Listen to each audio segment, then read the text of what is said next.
Overseas now, and up to 150,000 Balinese villagers are moving into evacuation shelters as eruptions from the Mount Agung volcano force the closure of Denpasar's airport for a second day. The volcano has been hurling clouds of white and dark grey ash about 3,000 metres into the atmosphere since the weekend, and lava is welling up in the crater.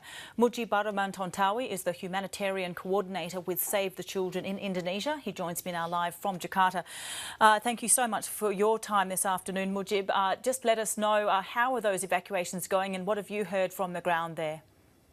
Yep, so the evacuations are ongoing, and as Save the Children, we are concerned of the number of displaced children in the evacuation camps.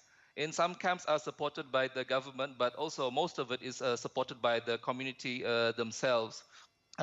The issue of separation is something that we are very concerned of, especially where children and parents are being separated. So that's our main concerns about the evacuation camps.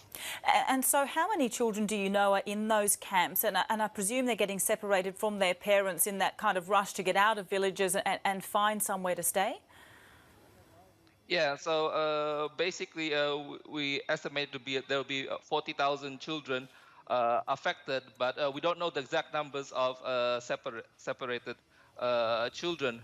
Another issue is related to the children are currently in the examination, and we try to ensure that these children also can have access to education during and after the eruptions. Bali's governor has said that the evacuation period for people living within that 10 kilometres of the crater could easily last as long as a month.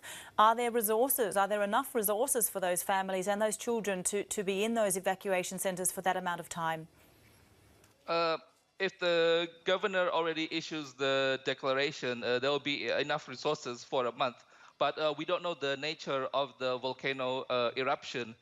In the past, the volcano eruption in Mount Agung lasted for 1 year, and this is where more support needed to be provided.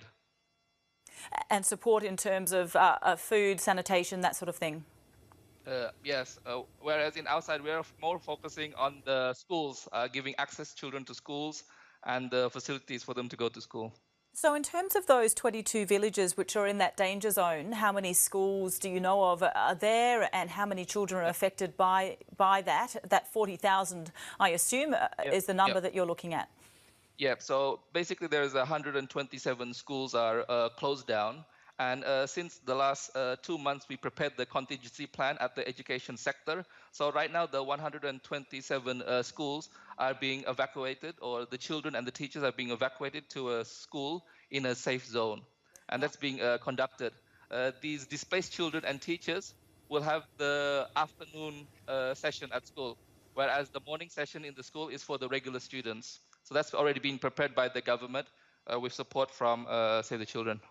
Right, so you've been looking at this for the last couple of months and seeing what you can do if it comes to this? Yes. What other issues are you concerned about over the next month or so, apart from that education, apart from the children being separated potentially from parents? Yep.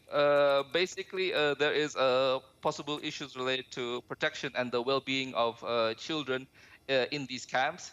In these upcoming weeks will be the end of the examination, and there will be basically no activities for children in these camps. So we want to try to have recreation activities for children in these camps, and also psychosocial well-being of these children. Also, another issue is related to the health issues caused by the ashfall. So this is something that we want to protect the children and their families with the dust mask and other protective gear. We're just looking at live shots, or have been while we've been speaking, Mujib, of that ash cloud, extraordinarily high, very dense, very thick. Yep. Is it easy to see that from around all the areas that we're talking about? Is it very present, that sense of the looming cloud there for all those children?